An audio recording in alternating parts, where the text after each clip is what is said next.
Dear students, now let us continue with the concept exception handling.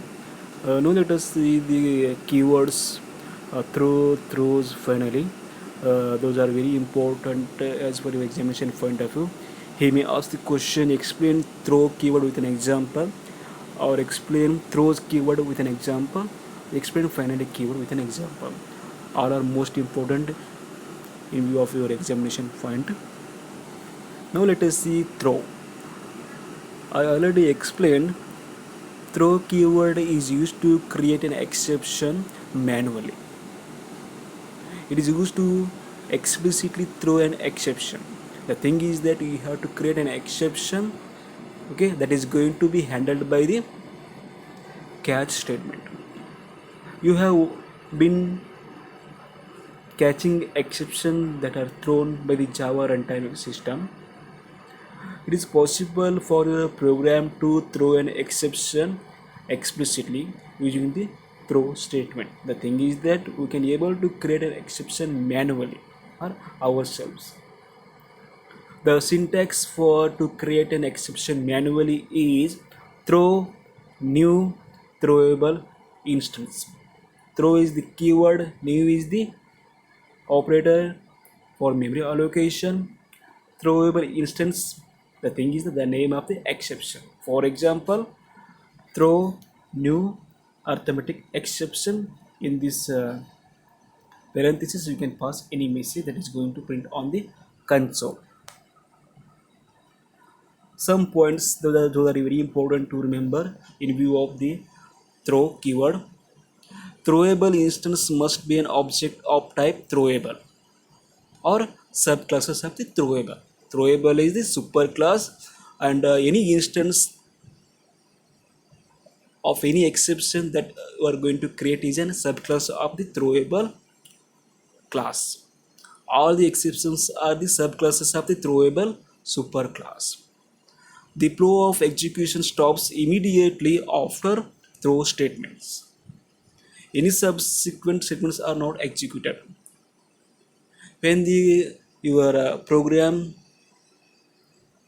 controller encounters an exception, that is a throw keyword, it immediately stops the execution of the further statements until and unless you have to handle that exception. Here you see there one example, class throw demo is there. In that we are going to have one procedure, demo procedure. In that we are going to use try and catch block here, okay, and here main method is the public static void main, okay. Here you see again, here also we are going to use try and catch block here. In main we are going to use the try and catch block, okay. Here in the try we are going to write the method demo procedure, calling the method demo procedure, okay. After that immediately we are going to have the catch block, that is a null pointer exception, okay. When your program encounters the demo procedure, immediately the control will jumps to the definition of the demo procedure. Where it is there? It is there in this class throw demo static void demo, okay. Here also it is having the try and catch block here, okay. Try, in the try block we are going to create an exception manually or explicitly by using the keyword throw keyword. The syntax is throw new null pointer exception. This is an optional demo message is there. I will have written whatever you can write, okay. After that it is going to create an exception, that is a null pointer exception. After that it is going to be handled by catch block here, okay. In the catch block we are going to have these some statements, that is what here sop system.out.println caught inside the demo procedure. It is going to print the statement of the sop. And also again we are going to have one more thing here, that is a throw e is an object of the null pointer exception. Again we are going to create the exception of a null pointer object here. It is thrown, okay. This is going to be handled by this catch block inside the main method. That is here catch null pointer exception e system dot out dot println record plus e. Okay, so that